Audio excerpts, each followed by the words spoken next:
brains, romance, and just the right amount of ooh. Welcome to season 2 of Based on a Book. I'm Lindsey, and I love a good romance that captures the heart and brain. I'm Crystal. I'm a sucker for a well-dressed man, even if he's a walking red flag.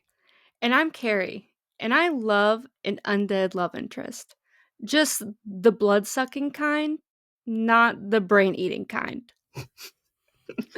We're kicking off our month of love with Warm Bodies, written by Isaac Marion, and its 2013 film adaptation starring Nicholas Hoult and Teresa Palmer. For those of you who don't know, Warm Bodies is an apocalyptic retelling of Romeo and Juliet. Except in this retelling, Romeo isn't so charming. His name starts with R. That's all he remembers.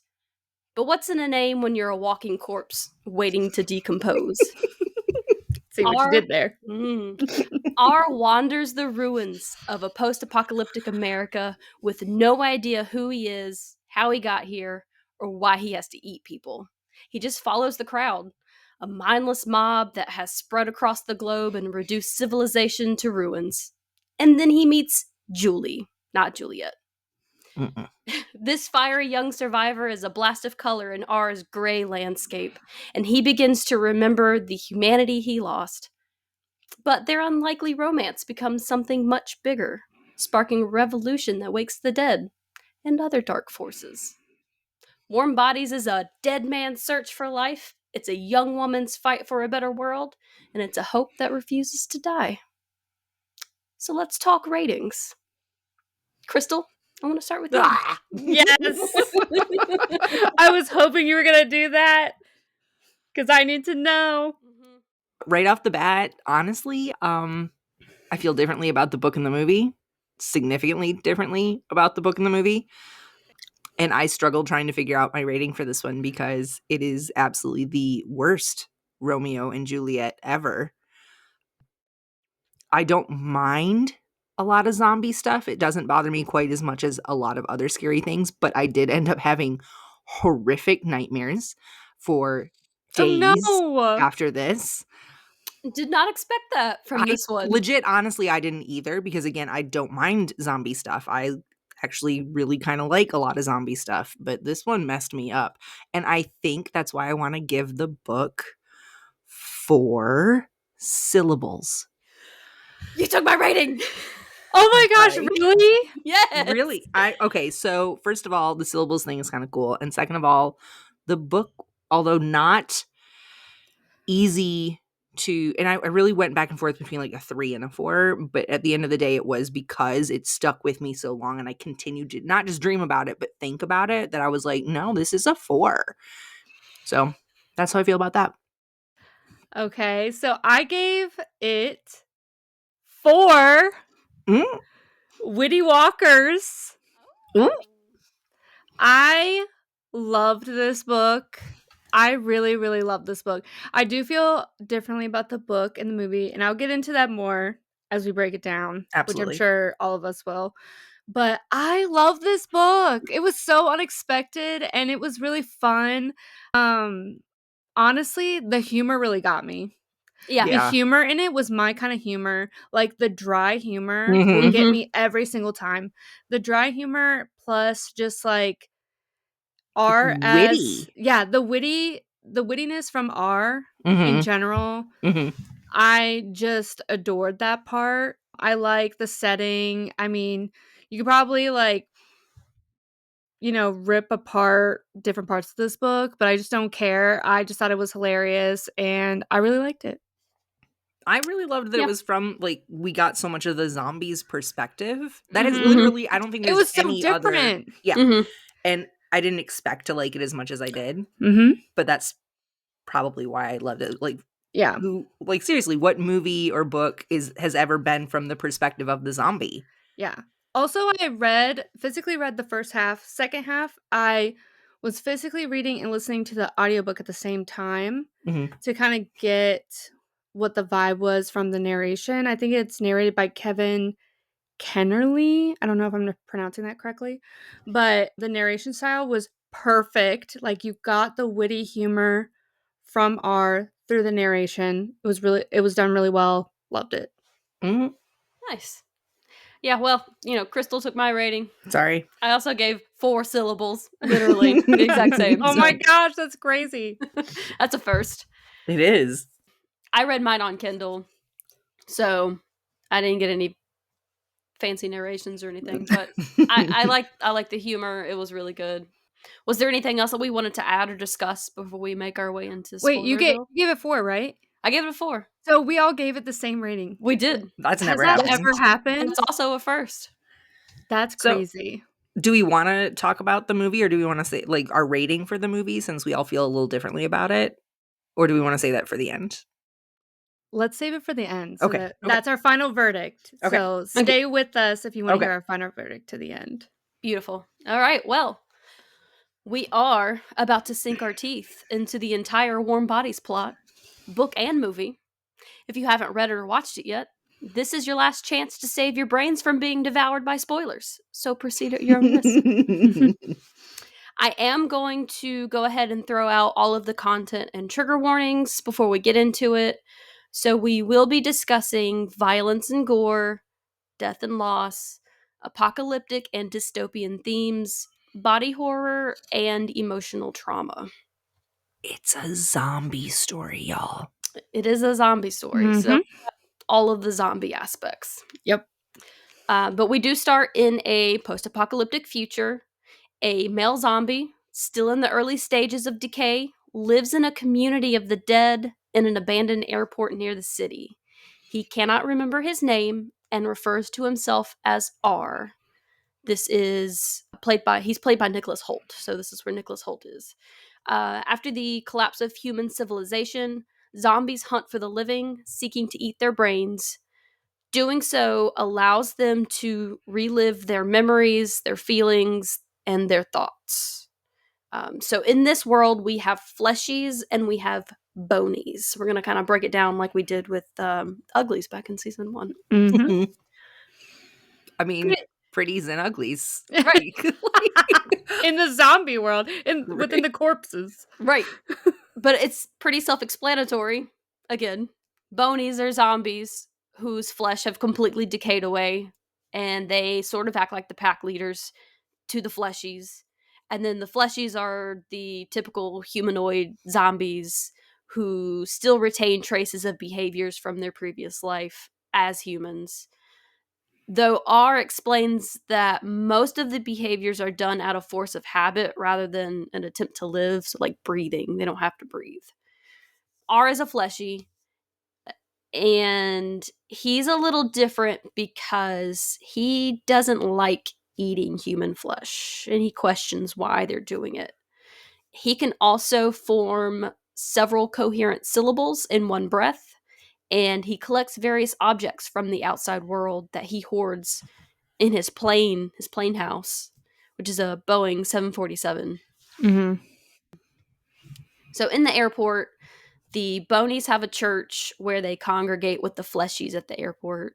R meets another zombie in the airport, and they get married. The bonies marry them. But can we? Okay, right away. I want to go back to comments. I have comments. In the book. One of the key things about R that sets him apart from the other zombies at the airport is that he is well dressed. Yeah. He's wearing a suit jacket, a red tie, a fitted shirt, a fitted button-up shirt, and slacks in the book. Mm-hmm. In the movie, he's just this dude wandering around in jeans and a t-shirt and a red hoodie. And don't get me wrong, that was still kind of cute. It's a nice outfit. But that's kind of a key aspect of slowly throughout the book, we get hints as to who R may have been. Mm-hmm. And that outfit is one of the hints. And you know what? I haven't read the rest of the series because this is a series, the first book in the series. Mm-hmm. I went and read the synopsis of the second and third book because Oh. I don't really have an interest in continuing the series. I am just kind of like, it is what it is. You know, I'm not Right. really like, I don't have a deep desire to keep going at the end of it. I liked the way Yeah, it I'm just wrapped kind up of this like, way it is anyways. what it Yeah. is.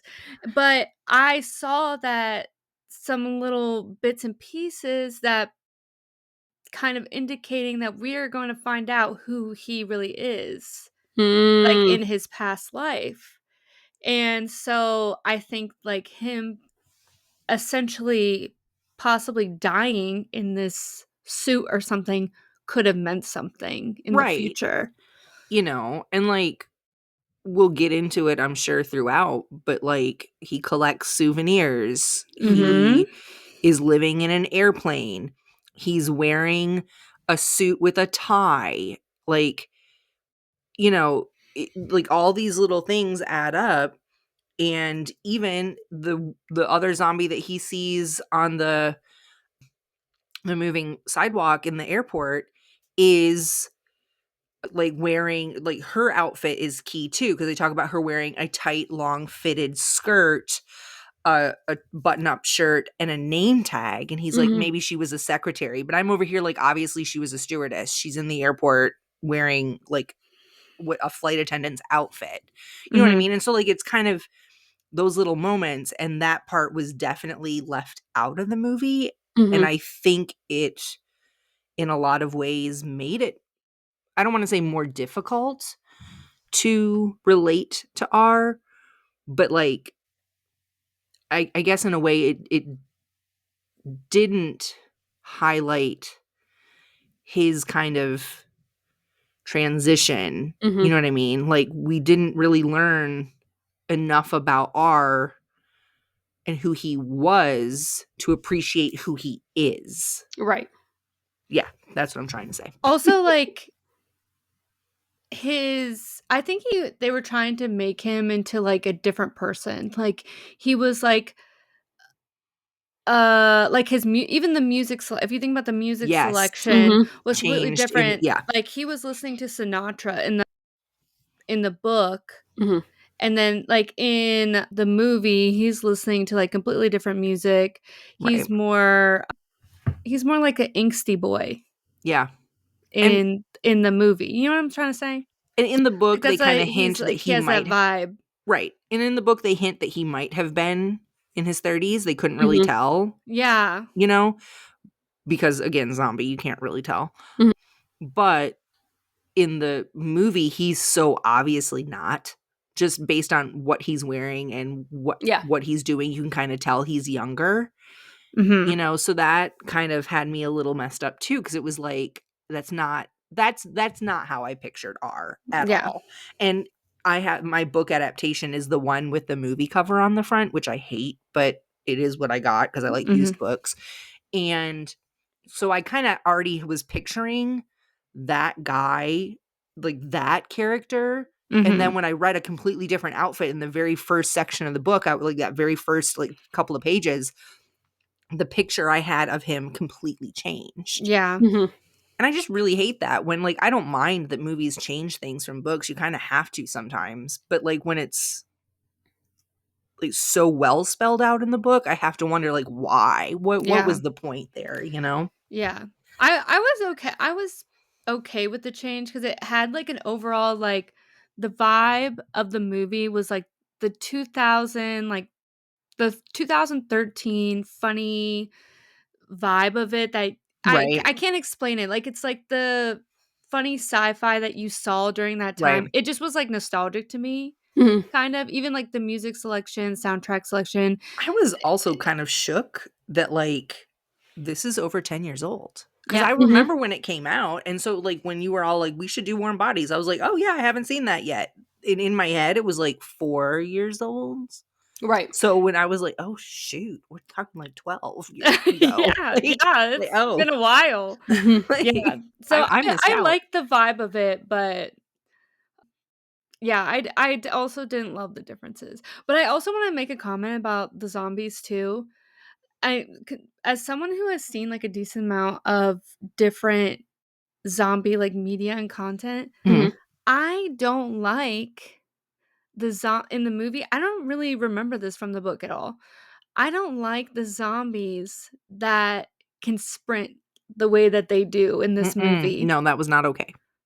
Like, sometimes they'll, like, walk, and they'll walk, like, really fast. Yeah, the bonies in the The movie and the sprinting bonies in the is book gonna are send different. me. Yeah. The sprinting is gonna send me, and I'm actually gonna start crying into a ball in the corner. If I see one of those zombies sprinting faster than me, Yeah.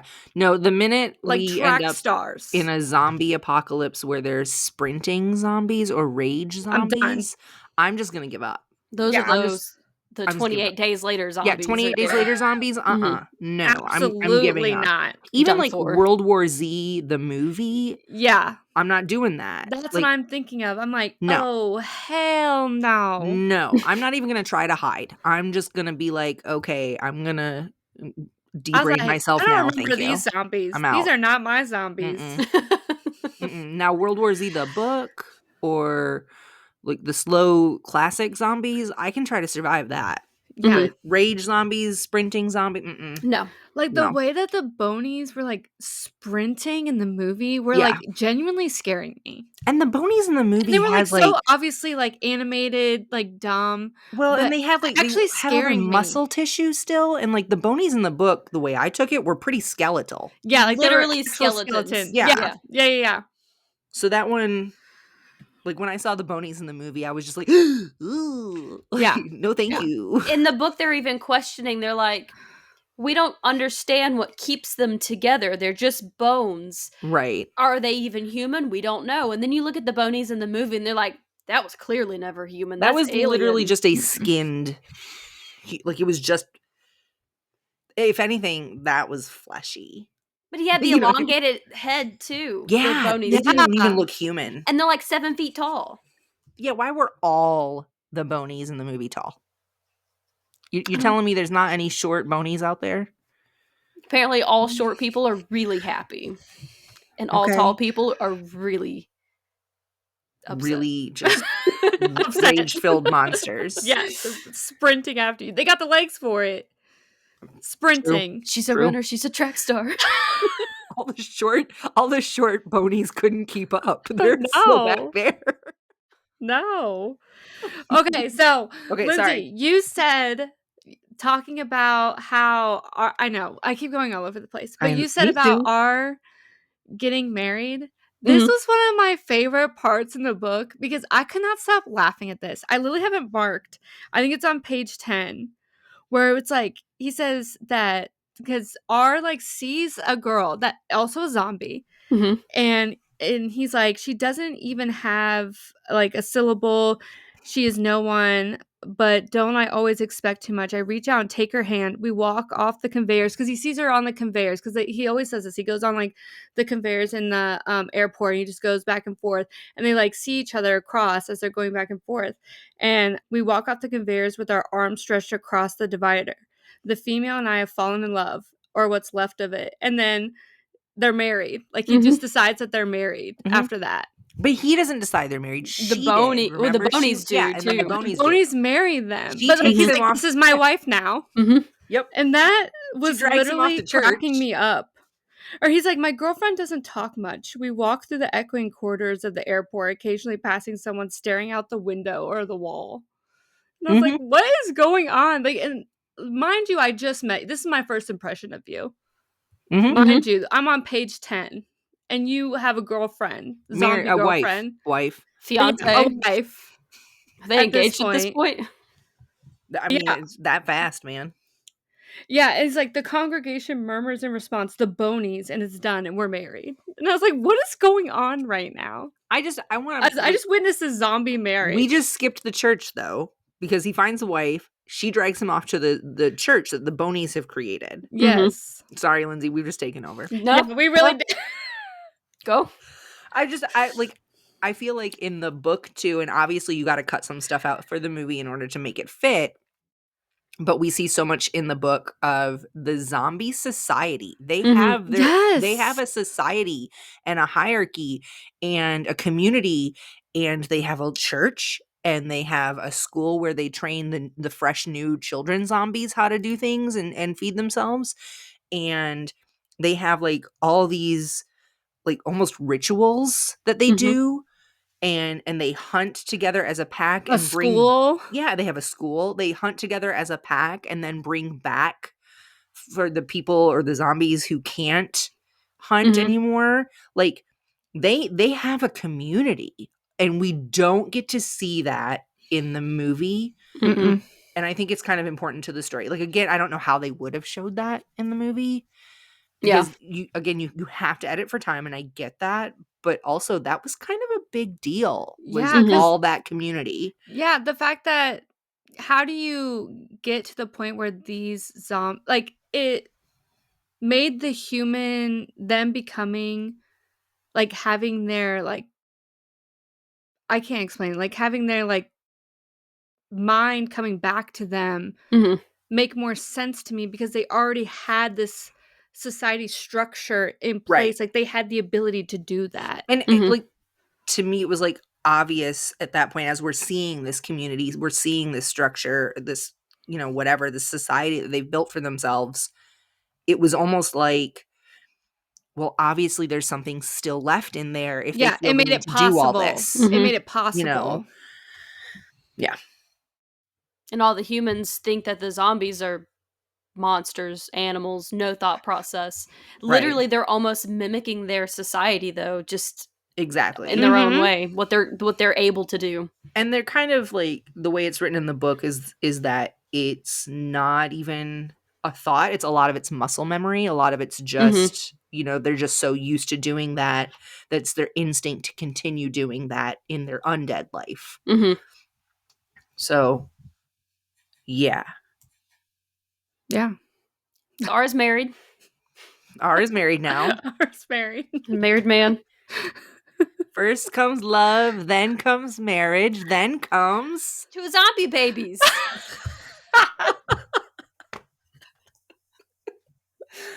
Oh, Lord. So yeah, R and his wife are appointed 2 kids.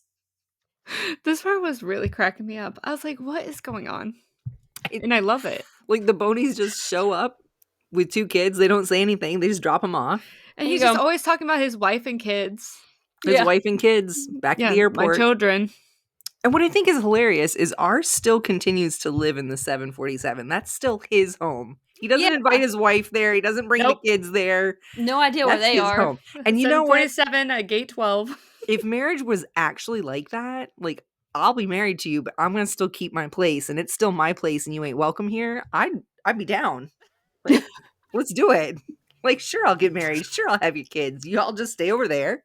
I'll stay over here. Like, it's perfect. And the kids, I don't know if they were trying to indicate that maybe there were 2 kids, zombies, in the movie. Like, maybe that was like a little sneak peek. Like a nod to the kids. Yeah, nod to the kids that were in the book. I was wondering that. Yeah, there were kids that were in the airport that were sometimes undead kids. Yeah, undead kids that were walking around and stuff. Then they would do like little scenes of them standing there like watching him and things like that. So I thought maybe that was them. But the kids, the undead kids, are more useless than just zombies. They don't even know how to hunt for themselves. Yeah. They go to like school. They go to little zombie school. Yep, they get taught. Go for the throat. Ew. Oh my god. So like we said earlier, the zombies, they do go out and they do hunt in packs. So while R and a pack of zombies are hunting for food, they encounter Julie Grigio, who is played by Teresa Palmer, and a group of her friends. And they were sent out by Julie's father. I'm having a really hard time not calling her Juliet. I feel that. Yeah. They were sent by her father to recover medical supplies. So R and his pack burst in, and R is shot in the chest by Julie's boyfriend, Perry, who is played by Dave Franco. That was unexpected to me. That was so unexpected. I didn't know he was in it. I was like, oh, hey. Well, the girl that plays Julie plays Diana in my favorite show, Discovery of Witches. Okay. And I was like, oh my gosh. And I know Nicholas Hoult and a bunch of things. Mm-hmm. Plays in a ton of stuff. Love Nicholas Hoult. Yeah. But even the guy who plays M. Marcus or M. Yeah. R's friend. Mm-hmm. I recognize him. But Perry, I was like, now what are you doing here? Dave Franco. I only knew Nicholas Hoult was in there. I didn't know the other actors until I watched it. Mm-hmm. Yeah, it was surprising. So, R does kill and eat Perry's brain while Julie's distracted. Puts a little in his pocket, too. Save some for later. Mm-hmm. And then after he eats the brain, he experiences memories from Perry. And that's when R sees Julie for the first time. But instead of wanting to eat her, Perry's memory increases R's attraction to Julie. Mm-hmm. And in the movie, this is when R's heart beats for the first time, or since he's become a zombie. Mm-hmm. Which I don't remember that being in the book. I think it was just in the movie. Well, he hasn't even talked about it. The heart beating in the book doesn't really happen. Like he'll feel right. He's like, I felt a flutter in my chest or whatever, which I think we're supposed to kind of take as that. But and then a flutter. In both the book and the movie, R does rescue Julie from the rest of the pack by wiping some of his blood on her face, which masks her scent. Masks her whole scent. Her whole scent just by that little tiny bit on her face. A little bit of blood right there. So then she can walk with a whole pack of zombies. Mm-hmm. Now, I've watched enough Walking Dead to know that ain't how that works. Mm-mm. You need more than that. I know y'all didn't think I would watch Walking Dead, but yeah, I'm actually I told you I like surprised zombies. by that. I'm not entirely surprised. I will say I stopped watching it after more, 2 or 3 seasons. Actiony. Yeah, true. It got yucky. Lindsey's having malfunctions. Technical difficulties. Carry on. So I don't even remember where we were. I interrupted. Sorry. We're leaving dead Perry. Okay, right. Perry dead. He gone. Perry dead. Except his memories. Julie's and his brain. being dragged back to. We have Perry's brain in our pocket. I was honestly that fucked me up. To carry bits of brain in your pocket really messed me up. For days. For days. And you're literally eating it like a pack of Cheez-Its in your pocket. and nibbling it, like dragging it out. Like he got a bag of Cheez-Its in your pocket and you're just eating it. Rationed those little brain Cheez-Its. Like all the way up until they were no good. All the way up until the last bite was nasty. Brain Cheez-Its. Little brain Cheez-Its and eating it. And it was and I bet you there was no Ziploc either. It was just free, it was just like loose in that pocket. Pocket flavored. Pocket lint and all. You got lint. You got corpse bits in there. Oh my god. And I know you're not washing those jeans, you little corpse. And that's I mean, I guess he didn't really care whether it was fresh or not because he's a zombie, but ew. I thought they did care. I thought that was the point of them going and hunting. That's what I thought too. Live prey. Apparently brain, stores well. I don't know. That's just gross. Like put it in the fridge. At least in a Ziploc. Put it in a Ziploc bag. Put it in a container. Put it on ice. Put it in a lunch bag. Like a civil human being. Jeez. Just because you're dead doesn't mean you have to lose all of your common sense. We expected more from you, R. He's gonna get salmonella poisoning or something from that. From the brain Cheez-Its. From the brain if he's not already dead. The lint-coated brain Cheez-Its. So disturbed. So moving on. They're in the airplane. And R slowly gains Julie's trust and convinces her to stay for a while until the others forget about her. And when he randomly sings to her or attempts to sing to her, It's so fucking precious. Gosh. It's I like so want to precious. die. He like puts on the record like in order to like keep her calm because she's like freaking out because she just got like taken by a zombie And he's he in can't this really talk random to her. So he's giant just plane. grunting. Yeah, so he's like grunting and he like can't like form sentences and she just constantly being like, "What are you?" Because I've never met a zombie that's like forming words and like wants to protect me. And he's like trying to say what he wants to say, like to the point he also like changes the record on the song to like make a sentence to say what he wants to tell her. Mm-hmm. And then he's also like attempting to sing to her.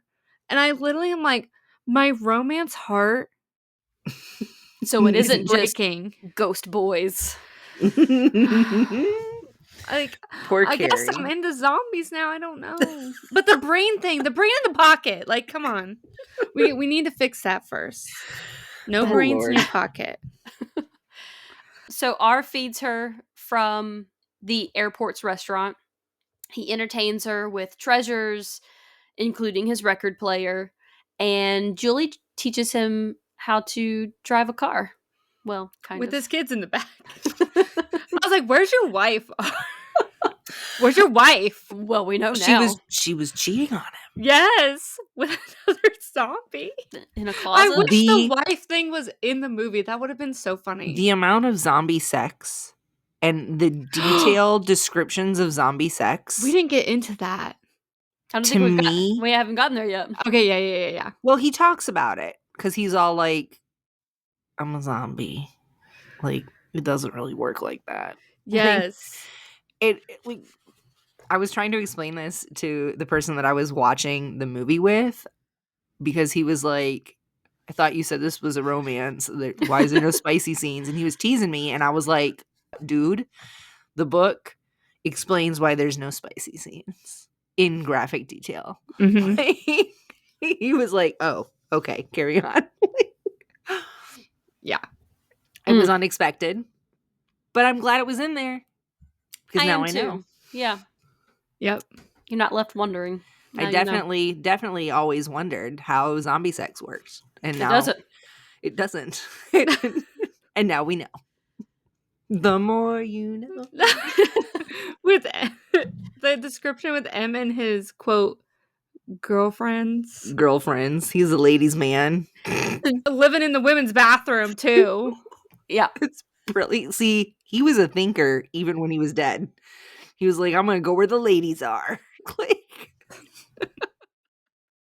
I can't.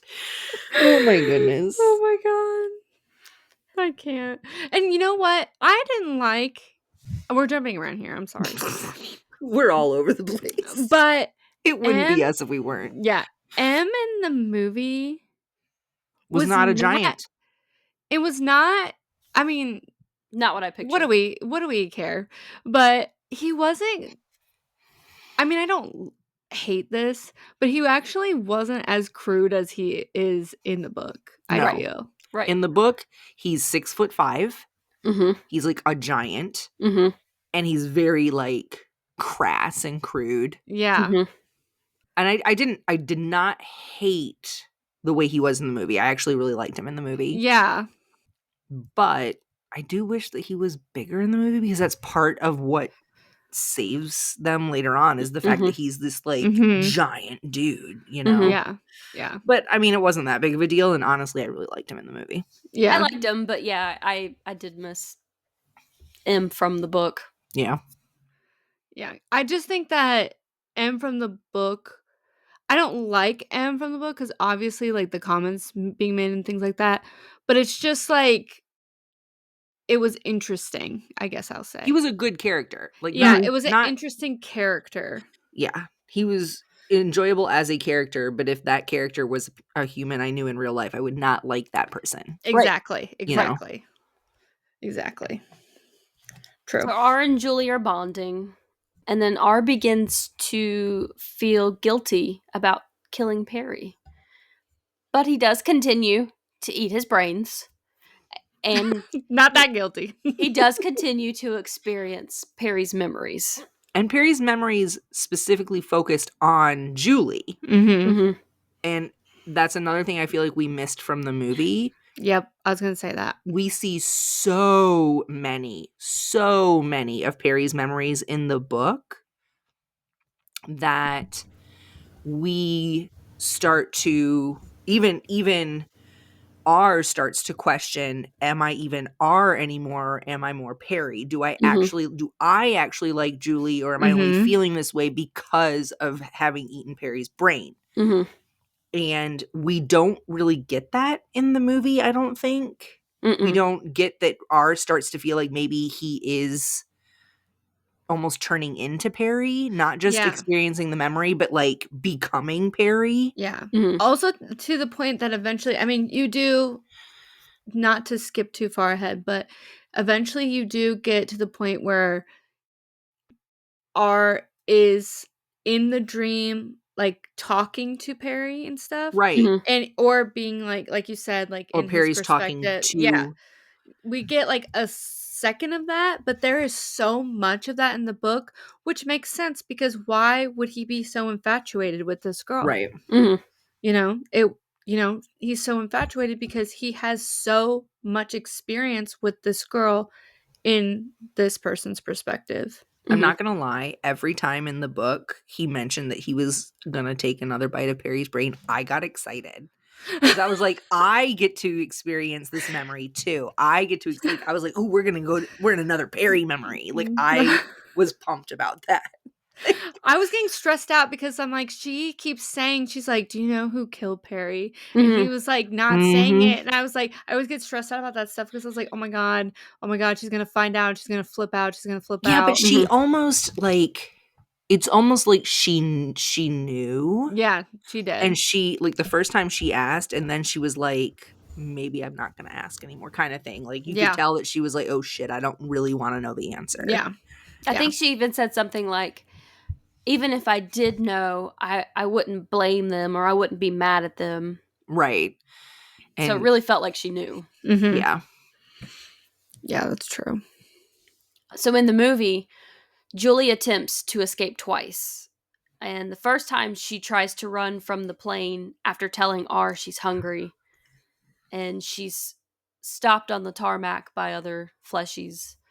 And R saves her and brings her back to the plane and feeds her cocktail in a can.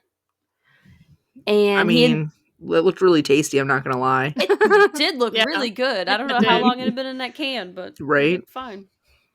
But R insists that Julie stay with him for a few days until he deems it safe enough for her to leave.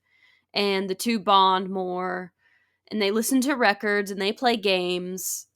And this kind of causes R to become more alive.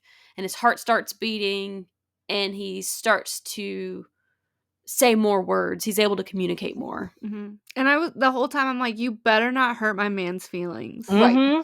Or I will fight you. Yup. Like, I'm starting to get, like, really attached to him. Even in the book. Like, book and movie. Because at this point, they're, like, kind of feel like different people to me a little bit. Very much. Like, whenever I'm reading the book, watching the movie and stuff. Because, I don't know, they just don't feel like the same character, kind of. But, I mean, even in the book, I'm like, don't hurt my man.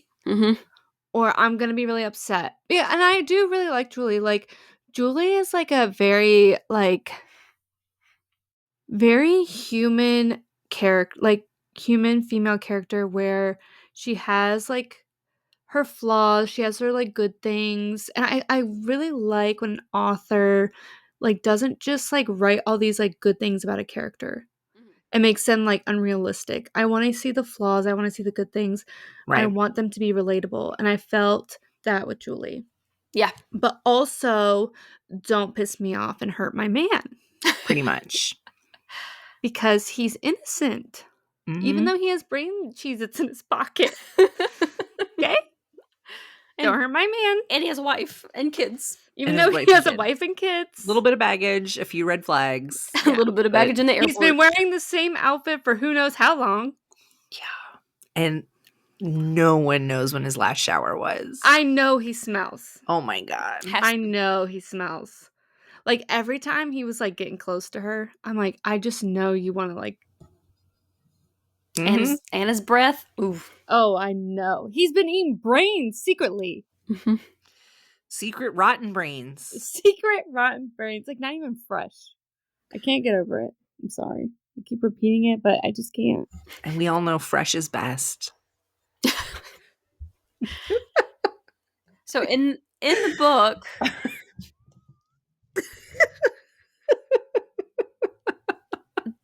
this is when R begins to sleep more.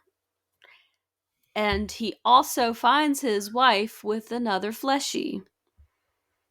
Dun dun dun. So he takes a nap. Me when something upsets me. Pretty much. Just lays in the floor and falls asleep. Yeah, sounds about right. Yeah. At this time, Julie makes her only attempt to escape. And she is attacked by several fleshies. And she screams, which wakes R from his slumber. From his dreaming slumber. He's dreaming at this point, too. He is dreaming. Which is not apparently a thing that he had done as a zombie previously. So that was a big deal. Mm-hmm. But then, Julie screams, wakes him up. He goes to save her. I also wish that this scene would have, in the movie, I wish it would have stuck closer to the book. Because in this scene, when R is saving Julie, he does the thing where he presses his hand against his chest. He goes, Julie, and then touches her chest, Julie.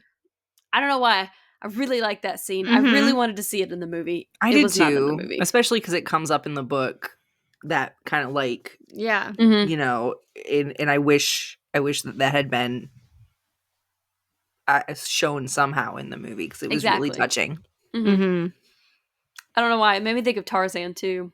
Right? Oh yeah. Mm-hmm. Tarzan, like that language barrier. Mm-hmm. You know, it was a big deal, and now they're trying. Like, R is starting to talk again.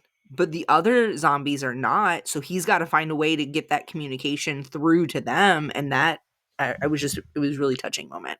Mm-hmm. But not in the movie. So not in the movie, no. Skipping forward. So M is confused, and he is upset with R's behavior because fleshies are supposed to eat the humans, not love them. But he stops the other fleshies from attacking her, and then the bonies show up because they are attracted by the noise and the commotion.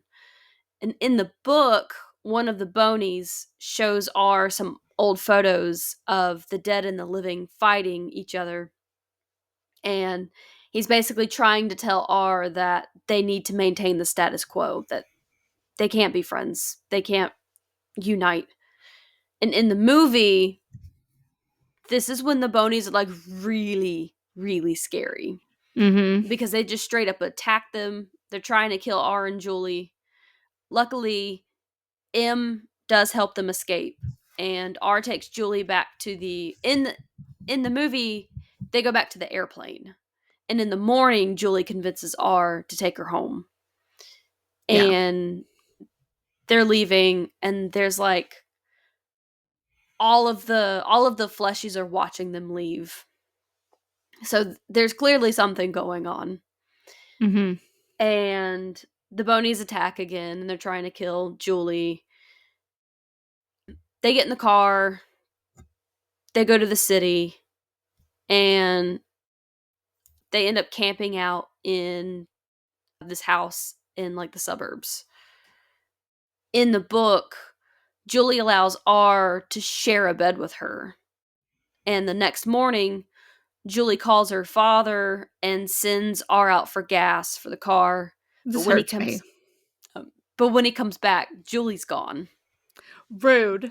I will say, as a sciencey person, let's throw a little bit of science in here. The landline still working is legit a pretty common thing that you hear from a lot of like survivalists and preppers and stuff, that landlines could still be functional. And legit, they really could, especially if they're like buried landlines. The chances of them being like, you know, completely destroyed are slim. and they don't need necessarily electricity to run. So I thought that was really neat that was a part of the story. And we don't really see that in the movie at all. No. And I not at think all. that like that is like, I don't know, most post-apocalyptic type movies will show you like how they're communicating or and they didn't do any of that, and I was kind of disappointed. Yeah. This part in the book made me so freaking sad. Like, to send someone away when these, like, literally thinks that they're about to go, like, do something together and, like, yeah, go do this and I'll be waiting right here. Yeah, she's And like, go get more gas. Yeah, and he goes and does it for her to help her and then comes back and she's gone. I'm like, well, just rip my heart out of my chest, why don't you? She did take the picture of her with her hand on her heart. Mm-hmm. Like he I did for her. know. It's Again, so really mean. I had not my in the moment. movie. And then when he was just like, I'm not ready to say goodbye. And so he leaves the picture there in the house and starts walking. And I was like, I know. Like, and he walks back to the airport. Okay, but the movie is very different in this part. Very different. In the movie, R sleeps on the floor. He also admits that he was the one that killed Perry. And that does not happen in the book till like the end. End. Yeah. So I was shocked by that. I was like, what? So that's when she decides to abandon him. Yeah. And also during that part, whenever they're in the house in the movie, she sees her dad driving in like a convoy. Yeah, with like a bunch of people driving by searching for her. And she doesn't go out there yet, but she sees that they're out searching for her. And she doesn't go out. They also didn't check the house. Yeah. Right. Like, you see a house with a busted down door and you didn't look, or even like, because they had lit lamps and stuff, so like you didn't try to look in the house that had the light on. The only thing I would assume is like they're like going through and hoping that she'd come out if she heard them coming through. But I'm like, but isn't the point of you going there? So why wouldn't you go out and see? I don't think he was actually looking for her. I think they were out on another salvage mission or something, or they were out to do the meeting with the other. Yeah. But why wouldn't she go out and see him? Because she's trying to get there anyway.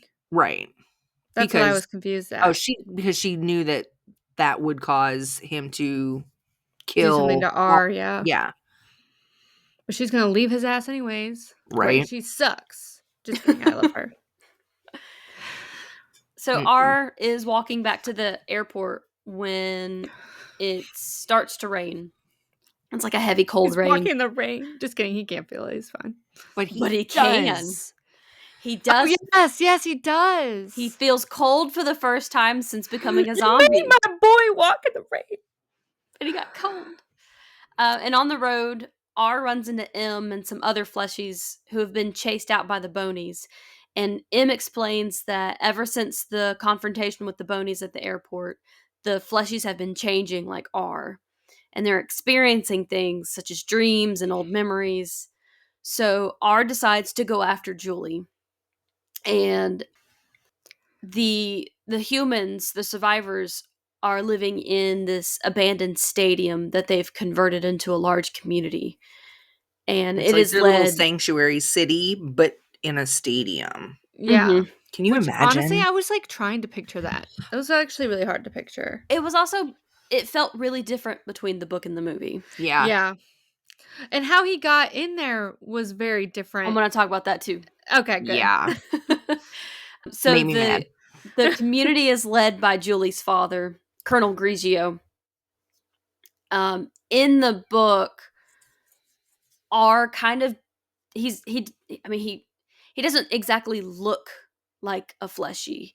He's not really decomposed or anything. He's just dirty. So he's disguised as a human. He makes this plan with the other fleshies to get into the stadium. He runs at the guards and he yells, "Help, help," because he can speak. They don't know the zombies can speak. And in all of the confusion and the chaos where they're trying to shoot the fleshies that are supposedly chasing this human, R is able to slip in past them. I wanted to see this scene in the movie I did too. so bad. Mm-hmm.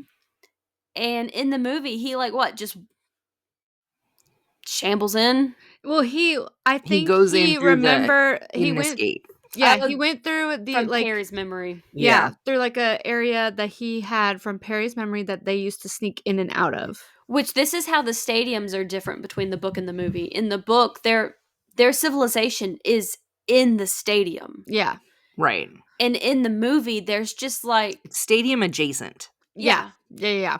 So he actually ends up sneaking through the stadium itself to get to the community. Yeah.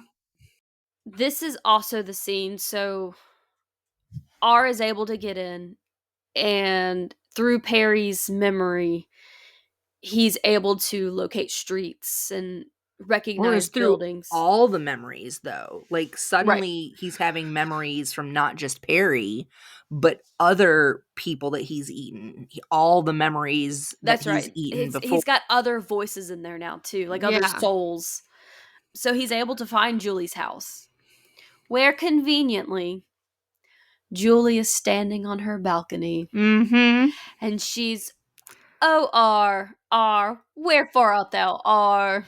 Pretty much. It was very...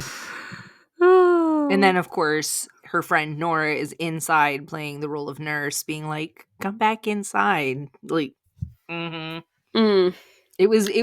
the moment that I went, "Oh, come on. No. But they are reunited. And it's kind of cute. I'm not gonna lie, it's kind of cute. Oh, it was cute. I just hated the fact that it was like they tried so hard to force the Romeo and Juliet moment. Yeah. It was just like, oh, okay. I actually like this part. Like I said, I love a good soundtrack in a movie. Like, I have an obsession with like good music in a movie. Yes. And the music that was in this part, because after the scene, whenever they reunite and stuff, they want to go like out. I don't remember why they went out in the movie. I do remember why they went out in the book. Why did they have to leave in the movie? Oh, because they wanted to go tell. Was it in the movie they wanted to go tell? Why did they leave in the book? In the book, they left because they wanted to just go out. Yeah, in the book, they wanted to give him a tour. Yeah. But I don't remember why they left in the movie. Why I they don't were either. leaving the house in the movie. But in the book, they wanted to go out and give him a tour of everything. So they had to clean him all up and all that stuff. Like, they were literally going to go out and go like drink and all this stuff. Mm-hmm. But in the movie, they had this whole moment where they had to put like some like makeup on him to make him not look so like dead like, and then like he had his like first shower and all this stuff, and explaining in the book was really fun too, but the music behind it was really good, and I just like love that whole scene. But I'm trying to remember why did they leave in the movie? Were they just going to tell Colonel Grigio that the zombies were changing? I think that's what it was. Yes, that's what it was. It skipped a whole section of them going to explore the town, him getting drunk, and Julie showing him her mom's grave. Yes, him the having orchard, a moment the at the bar, grave. the juice bar, the orchard, the speakeasy. Yeah, like they skipped all over that, and then what else happens? So now he's drunk because they took him up to the juice bar where she snuck in some of the vodka from the airport, and he used the bathroom. And he uses the bathroom. Yeah. And then he knocks out those two creepers. And he does something very, very bad. And he runs off. And he gets confronted. Control. Well, he gets confronted by that security guard. Yeah, because they're like, because he's in the rain and the makeup is slipping off of him. And he's by himself. Security guard is like, step into the light. And he's like, oh shit, what am I going to do? And he bites him. Which infects him because R is still a zombie. Yep. But like Perry's memory or personality or soul or whatever pops up and is like, spit that shit out, bro. We ain't doing this anymore. Yeah. We're human flesh sober now. And so he does, but it's too late. He done bit the security guard. And then he's like, I know I should debrain him. I know I should, but I can't bring myself to do it. So he runs and then doesn't even tell Julie what he did. Nope. Leaves him behind. Leaves dude behind to just be like legit. Like, this is when you own up and you be like, Julie, I made a mistake. I need your help. Julie and Nora. And Nora. That's her name, Nora. Nora. Her friend Nora, that's also there. Who in the book? Can we talk about Nora real quick? Yeah. This is like, I don't even know how to say this because I know that I'm like your basic white bitch. But the fact that Nora in the book was, I think she was Ethiopian. Like, they bring up the fact that she's black and like how because of this apocalypse and this, new society that they're in, that doesn't even mean anything anymore. And she's like, nobody's ethnicity means anything. I just get this really cool skin and you get a sunburn. You know what I mean? And in the movie, like, legit, I feel like the movie's super whitewashed. It's just basically all white people for the most part. And that made me really sad. Yeah. I know. Whenever I watched the movie, I was like, I don't think that I couldn't remember if she was white or not. And that, like, part of me was like, did I dream that? I had to go back and look, and I was like, oh. Yeah. And I, like, why change that? Why? I mean, I guess in a way, why leave it in? But for real, A, representation, and B, like, there was a point being made that in this new society, there wasn't racism because there wasn't time for it. Nobody cared. Nobody, like, it wasn't because people were better. It was literally because we had bigger things to worry about. It was living versus undead. Exactly. And so that was kind of, she was like, I don't even have anything to be afraid of or even proud of anymore when it comes to heritage or anything like that, because we got bigger fish to fry. And I feel like that point was gone, in the weirdest, dumbest way, but whatever. Yeah. I noticed that too. I really loved Nora's character in the book. Especially when what's coming up too. I liked her. For reals. She was badass. So, sorry. No, go ahead. I'm back. Okay. So also, Nora makes a little comment about her and Perry had like a little situation. Right? Like, there was some little drama in this place cheated. that they were Perry cheated on Julie one time. Yeah. And it turns out, and she knew, and like, R knew about that. Julia told, but what R didn't know was that it was with Nora. And it was like when Nora first came there. Because I guess there's other little like sanctuary places. Yeah. And they're like trying to like bridge them together somehow or create tunnels or whatever. They're trying to build a wall. Right, to merge the two stadiums or whatever. There's like the stadium and there's the dome, I guess. Also, Perry was a very interesting character as well. Like, he had a lot of like thoughts about the entire like apocalypse happening and things about the zombies and ideas about the zombies and things like that, and not at the very end, like, not wanting to even survive at one point. He just gave up. Yeah. And until he was being eaten when he suddenly decided he wanted to live again through R.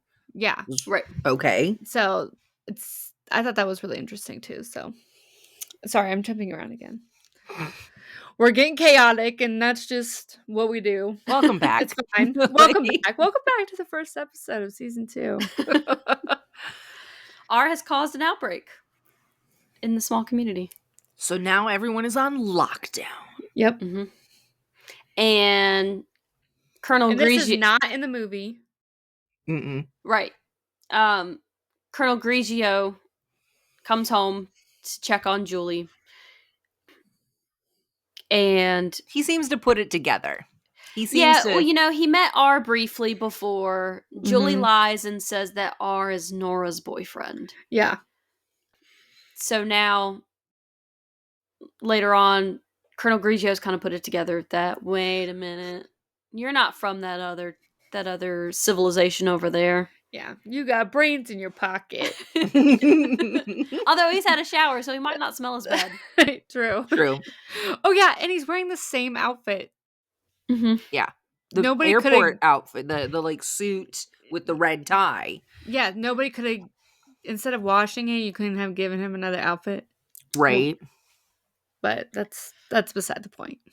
So Colonel Grigio attacks R, stabs him right in the shoulder, And he doesn't bleed.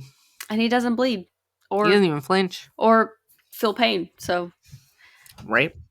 Nora and Julie have to stop him from doing more. And in the movie, this plays out very differently because it doesn't even happen in the house. You know, like we said earlier, Right. they get R ready and they go to meet Colonel Grigio before he's about to leave on a mission. And that's when R confronts him and he reveals that the fleshies are coming back to life. You know, they're trying to convince him that things are changing, something's happening. Colonel Grigio doesn't want to hear it. He dismisses them, threatens to kill R. Nora saves the day. She pulls a gun on Colonel Grigio, and Julie and R escape the baseball stadium. Ooh. I want to talk about something. Okay, so Nora pulls the gun, but also one of the things that we learn while R is getting the tour of the facilities in the book is that the children that are of the living also have a school. They're being taught how to defend themselves against the zombies, how to shoot, how to, load and unload and reload, and how to take apart weapons and where to aim. And so, like, when Nora grabs that gun, she knows what to do with it. Mm-hmm. Like, because they've all been, all these kids were trained to fight the zombies. Yep. Just like in the airport, where all the dead children were taught how to fight the living. Yep. Not so different. Not so different. And it's the parallels that the author makes between the society over here and the society over there. Like the zombies all being holed up at the airport, the living all being holed up at the stadium. Like, it's so well done in the first half and the second half of the book, those parallels, that, like, this is why I give this a 4. This is why I fell in love with this book. This is why it stuck with me, is more and more as I'm thinking about it days later, I'm going, oh, that was just like, or I remember the moment when, or that really made me, and it, because we are the zombies. And you just don't get it in the movie. You don't get that feel in the movie. No. So Julie and R escape, and they meet up with the rest of R's group, so M and the other fleshies, and they are attacked by the bonies in the movie. So while M and his gang of fleshies are squaring off against the bonies, Julie and R run to find themselves trapped in the stadium, and they take the only escape route from the stadium, which is this huge fall off the side of the stadium into an emergency exit, a former emergency exit that seems to be that has no stairs. An exit. Yeah. Right. I love this part in the book, and I have because I literally have a tab for this, because in the book, whenever he does this, so he's holding her, right? And he's at the side of the stadium, and he falls back with her because he can be the landing for her, because he's gonna be totally fine when he is landing for her. He's already dead. What could happen? Yeah, he's fine. And then when he does it, she like gets up, and he gets up, and he's like, "You make me feel so young." He literally says that. He sings it in the book. And the fact that that's not in the movie makes me want to sue. I hated this part in the movie. The humor was so good at that point in the movie. I feel like in the book. Like, How could you not put that in there? He's like, you make me feel so young. Because they would have had to bring out Frank, and they didn't bring out Frank through any of the movie, even though it's I know, totally in the that book part was 1,000 so times. funny. Oh my I gosh, feel like I was crying laughing at that part. the difference It was so between unexpected. the giant battle, I guess, or whatever, in the book and in the movie is so different. But one thing that I think the movie did well is, as the bonies are attacking, the fleshies are also in the movie are also fighting against the bonies. And so like when the living are coming to start shooting off the bonies, they're like, wait a minute, Yeah. these guys are on our team too. Like, Mhm. Yeah. Mhm. Yeah, I think And- they did that really well. and I think they did that really well in the movie. That isn't quite how it happened in the book, but I feel like that's okay. They did that. That was a Yeah. decent choice in the movie It to make helped us understand the represent shift. what was going on. Mhm. It Right. made it more clear. And in the movie, when R takes Julie and they fall, they just land in some water, which that part is fine. You know, you get the suspense where he's going under the water and he kind of hits his head and you're like, oh my God, is he going to get back up? And he does. But then they kiss. That breath. I just know it's rank. Mm-hmm. I just know it's rank. Absolutely rank. This man is eating brains for He- breakfast, lunch, and dinner. He didn't brush his teeth either. Like, I none of am that. so this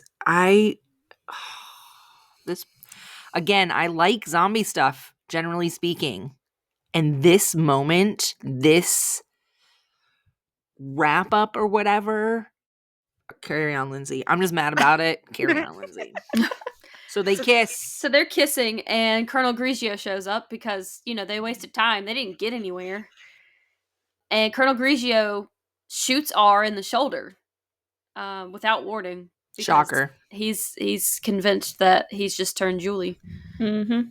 And that's when they notice that R starts bleeding from his gunshot wound, which means he's human.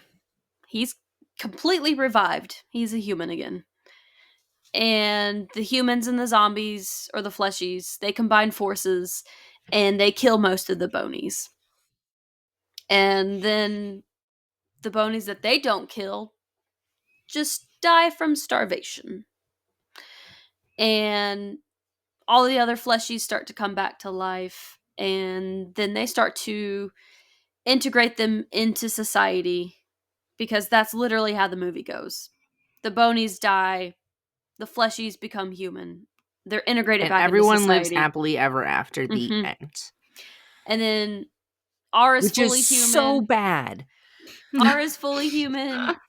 He and Julie, they sit on the stadium and they watch the wall that surrounds the city. They watch it as it's being demolished. And that's just where the movie wraps it up. No sequels. We're done. Cut it. Boo. Boo. But in the book, the crowd of fleshies has grown outside. Julie and R have clearly changed them with whatever they've got going on. So the fleshies are also seeking humanity. When they're deliberating what to do next, while they're on the stadium deliberating what to do next, the bonies attack both the living and the fleshies. And R and Julie have met up with Nora again at the stadium. I love this because at that time she has like her face like on the a screen, Jumbotron. Yeah. Mhm. and like that's saying that she's wanted because she like tried to shoot the general or whatever. Mhm. And she's like, "You guys, look, I'm famous." It's pretty She's funny. just sitting waiting there. She's like, "Look, I'm famous." I Mhm. love her. She I had such a freaking good love sense her. of humor in the book. Yeah. It was not there in the movie at all. Yeah. Now. Mm-mm. But as they're on the top of the stadium watching the bonies attack, Julie has an epiphany. And this is where it kind of loses me in the book. But the plague started because the human race crushed itself beneath the weight of its negative emotions until it released a dark force that changed the humans so that everyone could see their evil. And in the midst of the chaos and the bloodshed, R and Julie kiss. And it's the strength of their love that cures R of the plague. It's going to be a no from me. I also hated this. Yeah. I this is hated what made it this. not a 5. Like this legit. ending made it not a 5. Exactly. Absolutely. But their eyes turn gold from this. I remember being like, Some what's sort going of, on? What's going on? Yeah. Some sort of like cosmic shockwave or Yeah. whatever pulses out of them, and they're not undead, but they are undead, but they're living. I don't know. Anyway, Colonel Grigio shows up and breaks up the party. And there's also Colonel, I think it's Rosso? Yeah. Yeah. I want to say Rosso, but I don't know. Well, at one point they call him Rossi, like exactly. So, yeah. Not in the movie. But he's the one that actually saves R and Julie from Colonel Grigio. And Colonel Grigio falls off the roof because he's attacked by a bony. And they both fall and they shrivel and they turn into dust and bones. The end. Mm-hmm. Now, General Grigio literally turns into a bony as he's falling and like disintegrates. He doesn't even really fight it. He doesn't even fight it. And I think that's important too, because it literally is that, like, we are the zombies. We are just as eaten up by ourselves. And they kind of hint at it too in the book, because as they describe Colonel Grigio more throughout the book, and especially when they compare him to Colonel Rosso, he's a bony. He's a bony, and you can tell bonies are the people who have just given up. They don't care. They're not willing to change or listen or adapt. The things are the way they are, and there's nothing anybody can do about it. So they've given up. They've given up. And had Perry not been eaten by R, would he have become a bony? Exactly. So in a way, R saved Perry. Mm-hmm. And with the death of Colonel Grigio, all of the bonies flee, and the battle ends with the living and the dead establishing peace. And in the epilogue, it is revealed that in the aftermath of the battle, the word about the origins of the plague has spread amongst the other civilizations. So this kind of hints that there's a chance for a cure. And R and Julie have the moment where she asks if he wants to remember his real name or who he was before all of this happened. And he decides that he's R. He is R now. And that's yeah, she's like, don't you want your old life? And he was like, no, I want this one. Yeah. That's just who he is now. So I actually have did we talk about how he found, or how he told Julie about Perry in the book? Not in the book. We did in the movie, not in the book. So he actually went the way, I thought this was actually really good in the book. I did. I loved it in the book. Yeah. So near the end, I can't tell you the exact timeline of when it was before they escaped, but after he had just killed the security guard. Yeah. Yes. So he took Julie to a specific place. I think it was like the foster home. The foster home, yeah. Mm-hmm. Yeah, where all the orphans go. Yeah, where they were, and only Perry would know this. Like, R wouldn't know where this location was. So it's taking her there, and she's like, how do you know this? And he just doesn't say anything, and takes her all the way to Perry's old room and finds, like, I don't know if it's like letters, story. I can't remember. It's a book he was writing. Yeah, a book that he was writing, and then gives it to her. And she's like, puts it together. The only way he would know where this is located is by seeing his memories, because he killed him. He ate Perry's brain. And I thought that was really good. But I have 2 quotes. One, to show how romantic R is, because that's my man. besides his brains in the pocket. But I love this so much. He's talking, like, Julie's kind of opening up about her mom and stuff like that. And he says that he goes, "But I'm not afraid of the skeletons in Julie's closet. I look forward to meeting the rest of them, looking them hard in the eye, giving them firm, bone-crunching handshakes." That was really sweet. I'd probably pass away if someone said that to me. Mm-hmm. And then I have another quote, because every time I see, like, a hope quote, I think back to our episode, Our Shawshank. Yeah, Mhm. Shawshank Redemption. So I think this is R talking. He's like, "I can see the past and the present, but what's the future?" And Julie says, "Well, I guess that's the tricky part. The past is made out of facts. I guess the future is just hope." And R goes, "Or fear." She goes, "No, hope." That was a good one too. Yes. These are good quotes. So the book is well written too. Yeah. It's so well written. Yeah. Even, like, the witty comments. Like, I have another quote. I had, like, so many tabs in this one. It's like, one of the witty comments from R was like, "In the morning, my wife finds me slumped against one of the floor-to-ceiling windows overlooking the runways. My eyes are open and full of dust. My head leans to one side. I rarely allow myself to look so corpse-like." Like, I was just, like, dying laughing the whole time, too. I think It's it's so hilarious well written. that R has such a great vocabulary for a zombie. I know. Like, his Like, internal dialogue, too. is the Mhm. best. Oh It's my the gosh. best. It's too good. I love it. I think we kind of know our final verdicts, but let's do final verdicts. As much as I love the vibes of the movie, like, just ignoring, like, the dumb things about it, I do love, like, the nostalgic vibe of it. Like, it was, like, during that time Mhm. where it's like, Yeah. like, just, like, the fun, like, background type movie vibe, but book over movie for sure.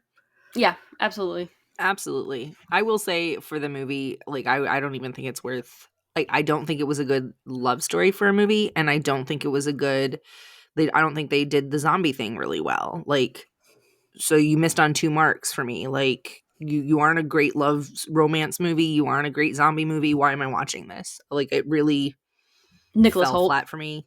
Yeah, Nicholas Nicholas Hoult. Hoult. Yeah, I okay. mean, he's in so many good. He's even in Mad Max Fury Road. Love him in Yes, that. I will say, like, legit, the cast is great. The acting isn't bad. The movie itself just overall kind of Yeah. you know. The book, I didn't like the end.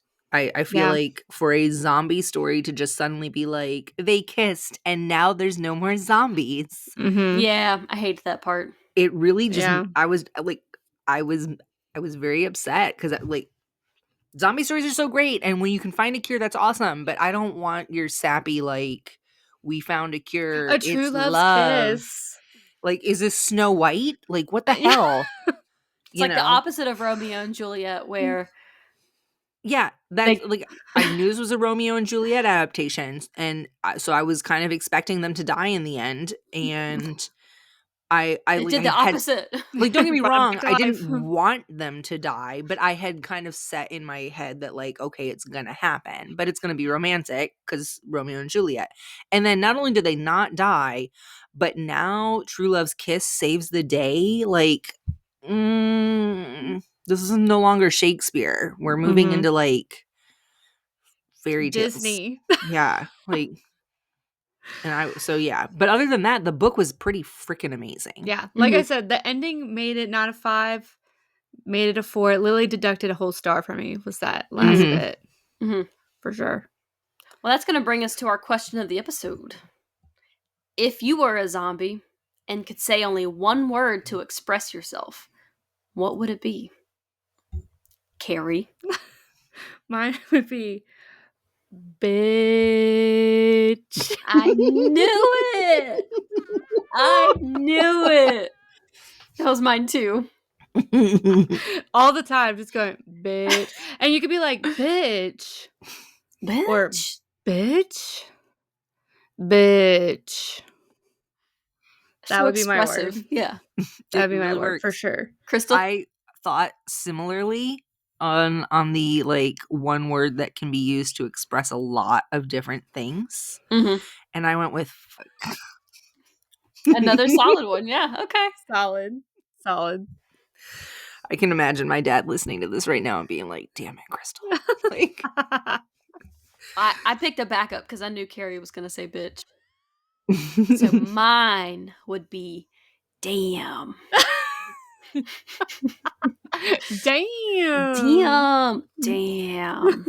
Damn. Or what if it's like, you could say, like, my word would be like, no, but then like, I thought about that too. and then someone says like, can you do something? No, but then like still go do it. Yeah. Right. That Can you could be your imagine though, word. the three of us together? So Because annoying. Lindsey would be like, So annoying. damn. Carrie would be like, bitch. And I'd be like, fuck. Like, We would know exactly what we were talking about. Exactly. Too. Have a whole conversation with those three words. we would have our own little table at the Starbies in the airport, Mm-hmm. judging every other zombie as they walk by. Damn. My bitch. Fuck. Bitch. Fuck.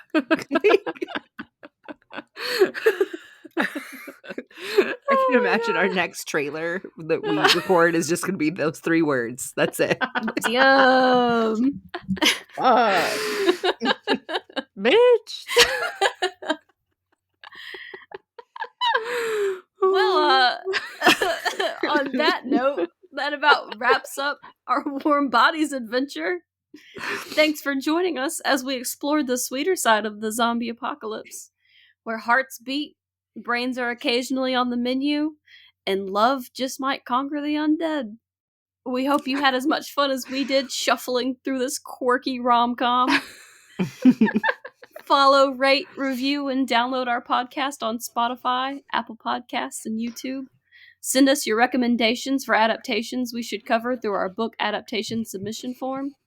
And don't forget to follow us on social media. We are on Blue Sky, Facebook, and Instagram. So follow us and let us know which zombie or human moment hit you the hardest.